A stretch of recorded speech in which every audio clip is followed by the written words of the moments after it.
Terima kasih Wes dari Bapak Darman. Okay. Haris. Ya, izin Pak, berdiri Pak. Lagi nih, izin. Kalau bicara vokasi kan SDGs juga kena. Sweet 17 goal-nya, 17 goal. Ini masuk semua. Kalau kita lihat juga yang proyeksi untuk di Bali.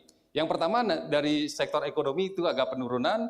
Kemudian prioritas yang pertama, penyediaan akomodasi makanan minuman. Pasti itu, sektor tersier. Kemudian transformasi dan pergudangan. Sudahkah kita menyiapkan seperti itu? Apakah jadi penonton yang baik dan benar? Kemudian penyediaan yang terakhir adalah dari aspek konstruksi. Padahal kalau kita lihat, kemarin kita melihat di Perpres 68 itu ada BLK yang khusus untuk tenaga konstruksi. Harusnya didorong juga untuk penyiapan tenaga-tenaga SDM di Bali supaya masuk ke sektor itu juga. Ada spesifikasi yang khusus juga. Nah, ketika dibangun kawasan ekonomi khusus, ada dua nih Pak, yang di Serangan, yang di Sanur, medical tourism-nya, Bali sudah siap belum? Karena kita lihat juga, ketika bicara sektor kesehatan, ada pengembangan obat tradisional. Kemudian obat tradisionalnya antara kami di daerah nih Pak, Bapak Ibu sekalian, mensinkronkan apakah urusan pertaniannya nyambung dengan urusan kesehatannya, padahal kalau kita bicara kesehatan misalnya membutuhkan obat-obatan jamu, kemudian urusan pertaniannya yang dikembangkan tembakau, kan nggak nyambung nih Pak. Nah ini persoalan-persoalan itu.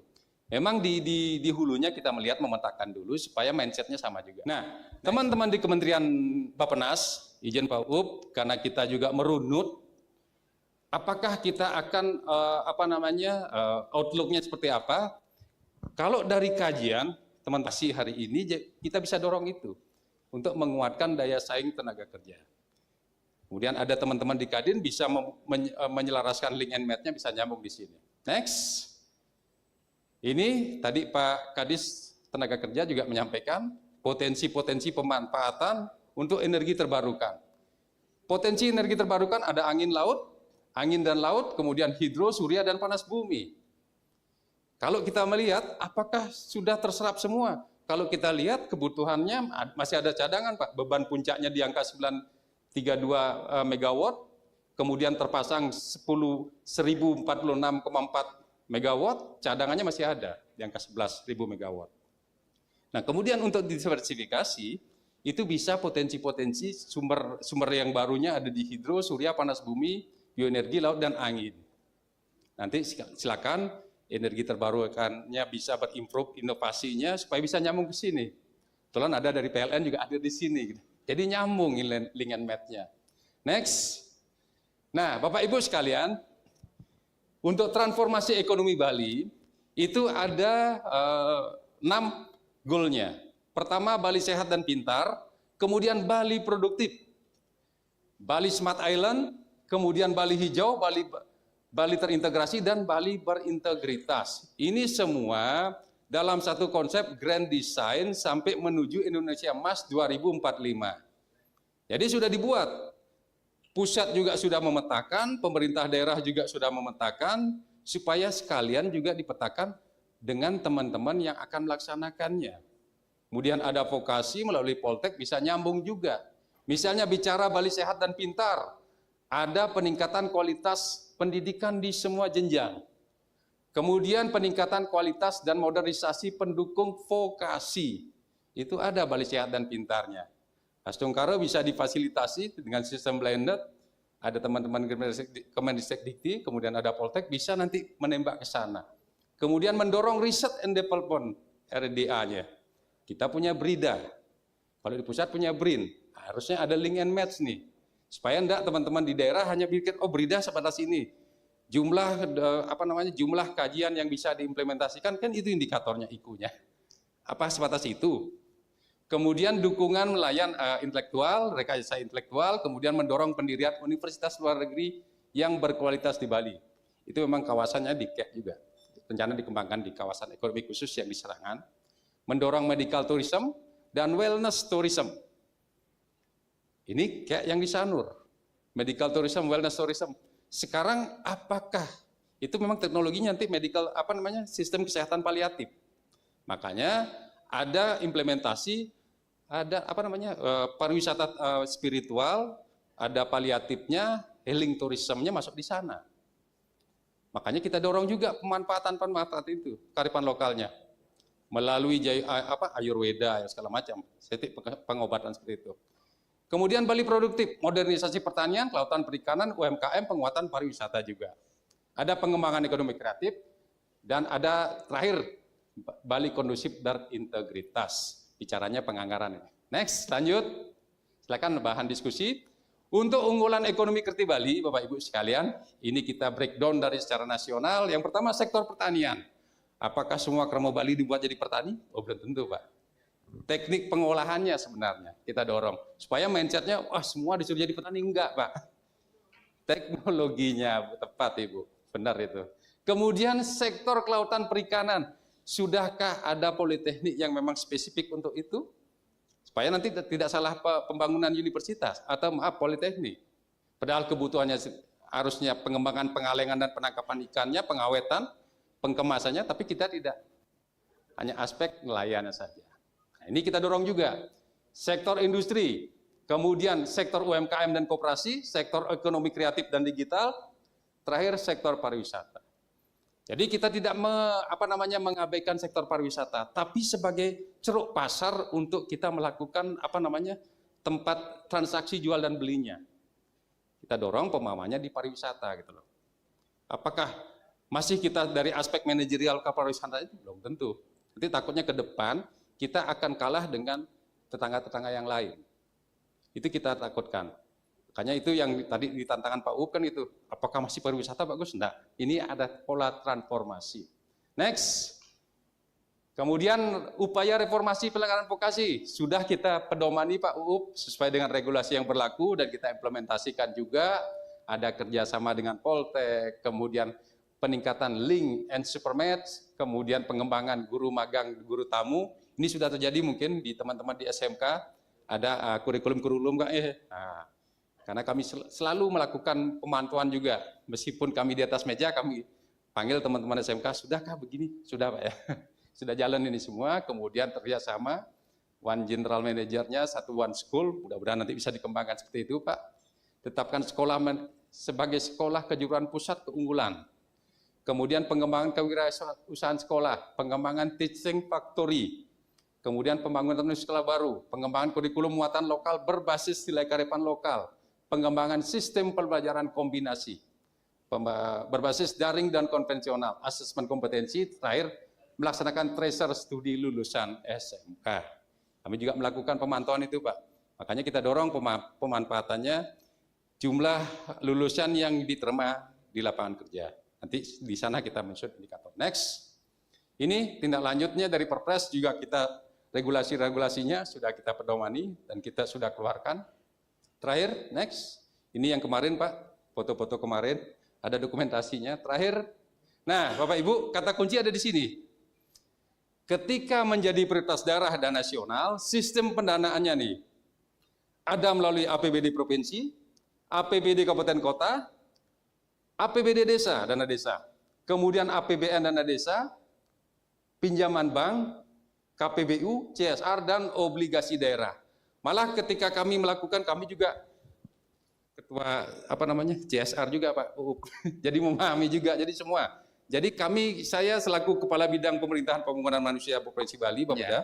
Jadi apakah ketika anggaran tidak tersedia, kita tidak melakukan kinerja? SKP-nya bagaimana? SKP-nya kan nggak terjawab nanti. Makanya kami pada saat melakukan verifikasi anggaran kemarin, Pak, kalau kami perangkat daerah kami dipotong anggarannya, apakah kami tidak bekerja? Silakan, Bapak Ibu mau bekerja apa tidak, yang penting SKP-nya termuat untuk membayar tunjangan kinerja. Kan nyambung itu, yang penting SKP-nya bisa terbaca. Makanya seperti sekarang misalnya kami dengan tim di Bapeda Provinsi Bali hadir di sini pasti akan buat laporan Pak reportnya. Jadi kinerjanya KPI-nya terjawab, Key Performance Indicator-nya terjawab. Apa tugas kepala bidang di sini? Nah, hadirlah kami di sini melakukan pemetaan sampai mengetok tularkan bahwa begini loh grand design di pemerintah Provinsi Bali. Modal yang saya kira luar biasa, demikian. Modal kearifan lokal, dokumen-dokumen perencanaan. Kalau menurut saya Bali dalam posisi yang baik untuk segera lompat Pak. Makasih Pak. Ya, perlu kita sepakati permasalahan-permasalahan apa yang barangkali yang yang kita anggap sebagai masalah sehingga itu bisa kita selesaikan secara bersama-sama. Mohon izin juga menyampaikan, kami rasa di pendidikan vokasi khususnya di Politeknik ini sangat inline gitu ya. Politeknik itu cenderung mewajibkan juga bahwa untuk mahasiswanya itu untuk mengambil sertifikasi terkait dengan kompetensi skill yang mereka miliki sehingga bisa masuk ke dunia kerja. Memang mahasiswa kami banyak sekali diserap di dunia kerja dan industri, di luar negeri juga, terutama ke Australia itu banyak sekali mahasiswa kami yang terserap di sana gitu. Nah itu sekali lagi kami siap bekerja sama dengan dunia usaha dan industri maupun pemerintah berkaitan dengan bagaimana penguatan vokasi ke depannya. Kenapa diundang teman-teman kabupaten kota? Nanti keluaran ke depan kita akan mencoba teman-teman Poltek ini, teman-teman Poltek akan memetakan potensi di masing-masing wilayah Bapak Ibu sekalian. Di Bapeda Kabupaten A, B, C, nanti teman-teman dari Poltek akan melakukan berkegiatan seperti yang awal misalnya FGD. Di sana nanti ditelurkan. Ini loh yang menjadi kekhasan di kabupaten ini gitu loh. Nanti diberikan masukan supaya potensi dan pemetaannya clear gitu loh. Supaya nanti kalau misalnya hadir di provinsi kita mungkin Bapak Ibu mendengar masukan dari teman-teman di provinsi dan Poltek saja dan Kadin provinsi gitu loh. Padahal yang kita harapkan nanti ada inputnya dari bawah juga dari teman-teman kabupaten kota supaya kita tepat membuat suatu sistem pendidikan vokasi di masing-masing kabupaten kota. Izin Pak Bagus, SMK yang menyandang predikat SMK-PK itu sudah ada 34. 178 SMK itu ada setiap tahun itu hampir 1.500 lulusan kita. Nah ini dari 1.500 ini kami di Ketua MKKS bekerja sama dengan Dinas Pendidikan sudah melakukan tertiary study. Yang seperti tadi disampaikan adalah BMUI. Berapa persen yang bekerja, berapa persen yang melanjutkan, berapa persen yang wirausaha. Dari keseluruhan hal yang tadi dipaparkan, karena saya adalah Kadin Kabupaten Kota, di mana dalam Perpres nomor 66 tahun 2022, di mana di sana tercantum revitalisasi pelatihan dan juga pendidikan yang vokasi. dari Dinas Ketenagakerjaan dan Energi Sumber Daya Mineral Provinsi Bali. Momentum yang sangat luar biasa bagi kami, saya sendiri sebagai Kepala Seksi Penyelenggaraan Pelatihan dan Pemasaran. Mungkin hampir sama dengan Ibu Kadin Badung ya, tugasnya adalah melatih dan memasarkan. Jadi cuman kami dari sisi yang sangat minimalis di Pemprov Bali itu memiliki suatu UPTD Balai Latihan Kerja yang tugasnya kalau dari sisi nomenklatur itu hampir sama dengan LPK, cuman kita miliknya pemerintah.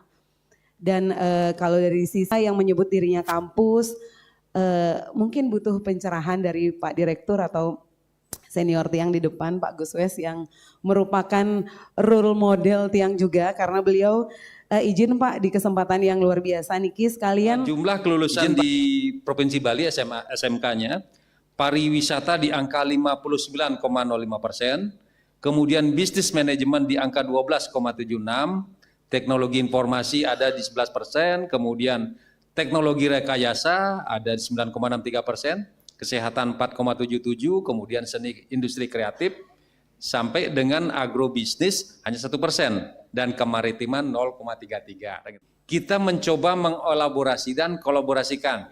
Karena misalnya bicara angka pengangguran pasti teman-teman urusannya tenaga kerja. Makanya tadi LKP, LP, nah itu ada duplikasi pemahaman yang mana kita gunakan padahal keluarannya satu, yaitu mengurangi angka pengangguran. Nah, kemudian solusi kita memang kalau dari hasil keluaran ini dari SMK itu kita agak salah juga menerjemahkan. Nanti yang akan terbangun semua adalah Poltek kepariwisataan, kan gitu Pak. Padahal tidak sesuai dengan potensi yang akan kita kembangkan dari konsep transformasi ekonomi. Nah, kedepannya memang ini dirijennya ada di kami di Bapeda supaya bisa mensinkronisasikan. Sebenarnya pangsa pasar kebutuhannya Bappenas juga sudah memetakan bahwa pangsa pasar di Bali seperti ini ke depannya. Itu yang harus menjadi tindak lanjut kami.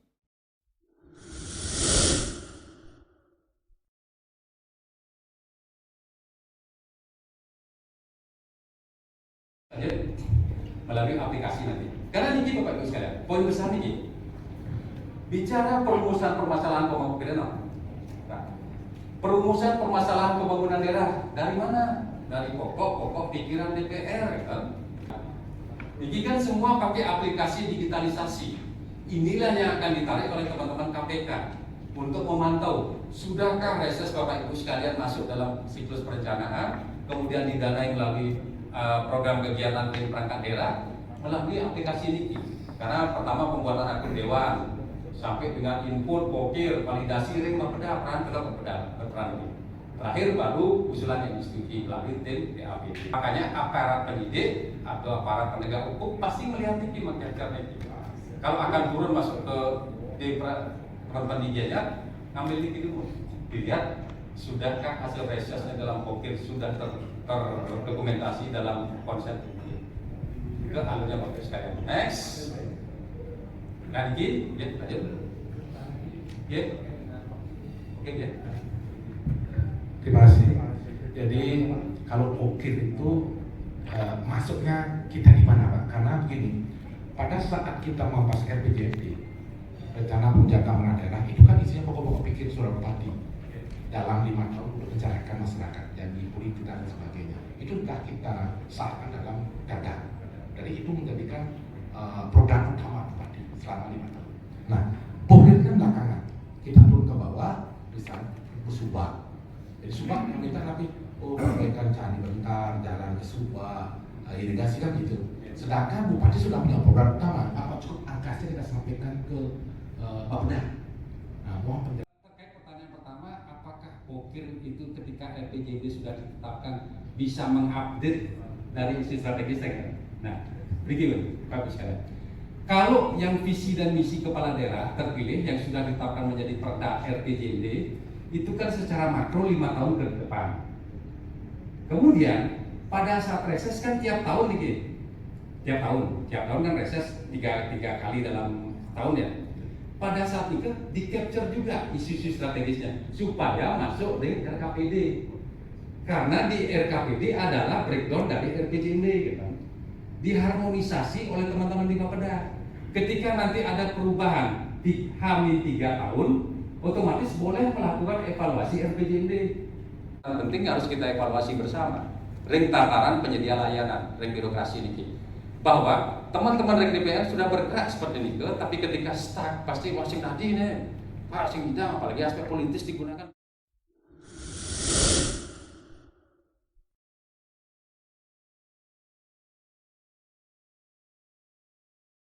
Bapak Ibu sekalian, izin kami lapor juga.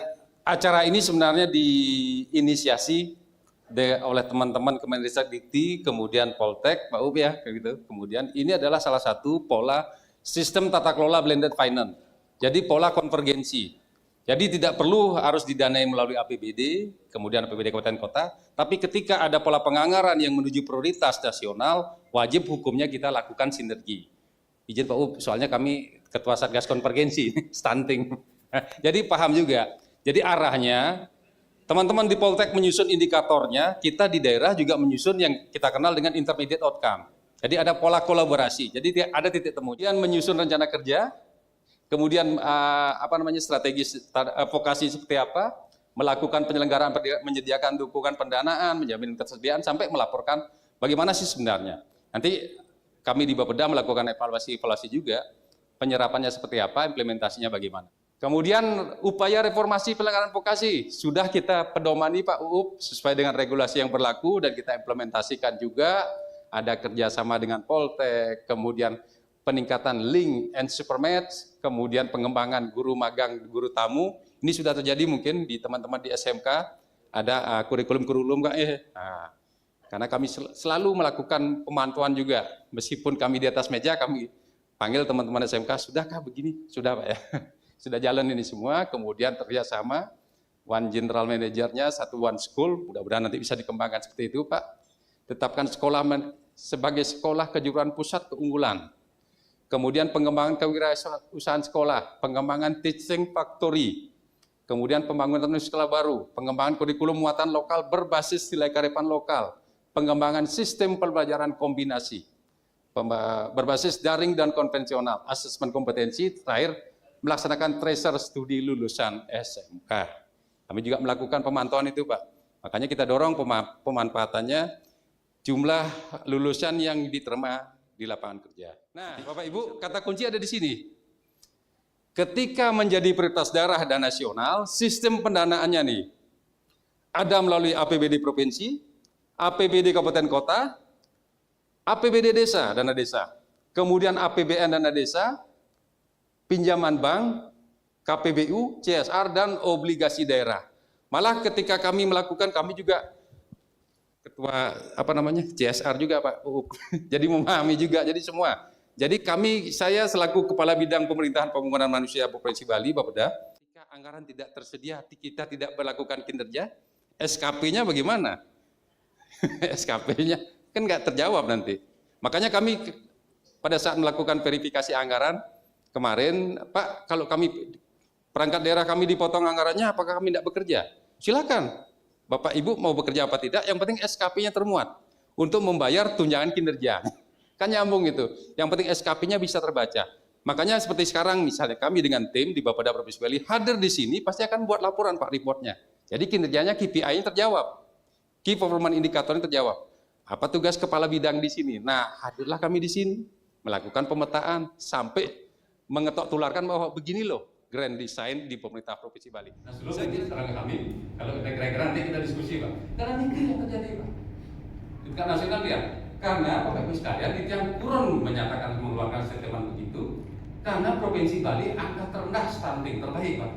Karena basisnya kita lihat ini melalui posyandu segala macam, kemudian bidang berbasis desa dinas kita gelontorkan itu penggunaan penganggarannya berbasis database-nya pendataan keluarga BKKBN. Hasil utara terbaik kita Pak, terendah. Malah biayanya kan terus rendah terus gitu. Mari naik dikit kita koreksi, ini benar juga. Ini Pak posisinya.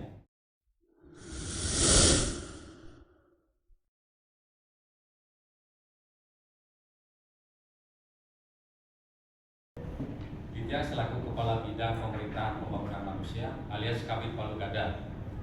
Tapi orang tidak tahu, kita pernah dulu. Karena ini kan isu yang terpenting di TKD itu turun, transfer keuangan daerah turun, itu menjadi isu secara nasional. Kebetulan kita juga selaku fasilitator dari Kementerian Keuangan RI dari 38 provinsi memang kita mengikuti seleksi, akhirnya kita salah satu terlibat dalam penyusunan bagaimana mengharmonisasi kebijakan ekonomi makro PPAS ring pemerintah 38 provinsi nanti turun ke teman-teman kota. Nah, kenapa ada turun TKD oleh pos kita di belakang kita diskusi oleh ide karena ini ke hal isu-isu strategis kita. Ada pertanyaan kemarin teman-teman dari Reskrim Polda juga dapat tadi juga dikontak izin yang menyampaikan ini dengan teman-teman DPRD biaya dulu nanti ukuran kita diskusi lagi. Karena banyak sekali Bapak Ibu sekalian yang memang segmentasi bisa kita tata kelolakan, efektivitas pembiayaan. Astum Karel, kepala daerah kita tidak ikut di sana yang menghadap kemarin dengan Pak Purbayan, dengan Kang Deni dan Provinsi Bali sendiri. Karena ada kalau di Provinsi Bali sekitar 501 miliar ada penurunan transfer keuangan daerahnya. Nah, catatan penting Bapak Ibu sekalian di 2025 ini untuk kita kesepakatan umum komitmen untuk mengurangi atau memperkecil dampak korupsi. Keluarlah edaran dari KPK ini Bapak Ibu sekalian. Surat edaran KPK nomor 2 tahun 2024 21 Februari tahun sebelumnya. Tahapan jadwal proses perencanaan dengan tepat waktu kan sama ini. Karena kita juga selaku tim APBD dari Provinsi Bali juga mengevaluasi APBD teman-teman kota Bali juga. Kemudian usulan dalam proses perencanaan berasal dari masyarakat melalui musrenbang. Tahapan ini pasti sudah sampun memanggil. Kemudian berupa pokok-pokok pikiran, pokir. Nah, selama ini yang kita coba capture lihat persoalannya. Pokok-pokok pikiran seyogianya harus menjadi isu strategis daerah.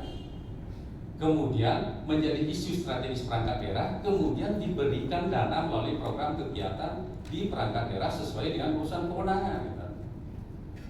Bukan lagi kita berpikir bahwa oh ini pokir dari DPR hasil reses, enggak. Tapi dia masuk dalam mekanisme kebijakan daerah. Itulah kekuatan yang harus kita bersama kita kembangkan supaya untuk menghindari aspek ini. Kemudian proses hasil masuk dalam aplikasi. Jadi konsep digitalisasinya sampai memati melalui SIPD. Untuk menghindari transaksi yang dapat dikatakan dengan penyuapan pemerasan, seluruh potensi benturan kepentingan dalam proses perencanaan penganggaran APBD. Kemudian KPK melakukan pemantauan. Nah, otomatis di 2025 akhir Desember dari SIPD itu diambil siklus perencanaannya, bagaimana penganggarannya, bagaimana pendanaannya, nomenklatur program kegiatan di-capture dari aplikasi SIPD RI. Terima kasih. Jadi kalau ukir itu masuknya kita di mana Pak? Karena begini, pada saat kita mampas RPJMD, rencana penjagaan daerah itu kan isinya pokok-pokok pikir Suratpati dalam 5 tahun untuk mencarakan masyarakat, janji politik dan sebagainya. Itu sudah kita sahkan dalam data. Atau apa? Mungkin mereka merasa malu sehingga bisa ada punya peran di sana terkait dengan perda itu sangat Pak, bisa akhirnya diminimalkan kejadian-kejadian seperti itu.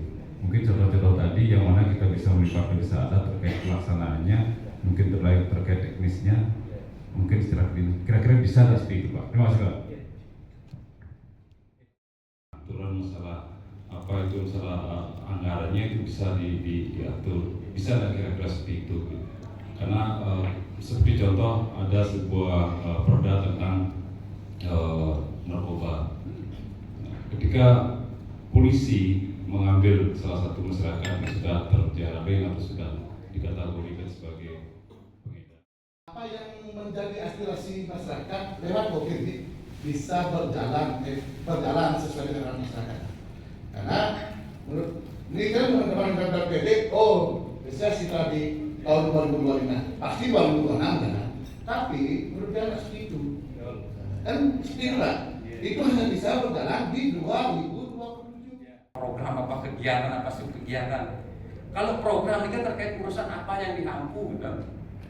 Urusan kesehatan ya program kesehatan, ampunan program kesehatan, program sosial gitu, kan. Kementerian gitu. Temuan gitu. Dan penganggarannya pun diambil di sini.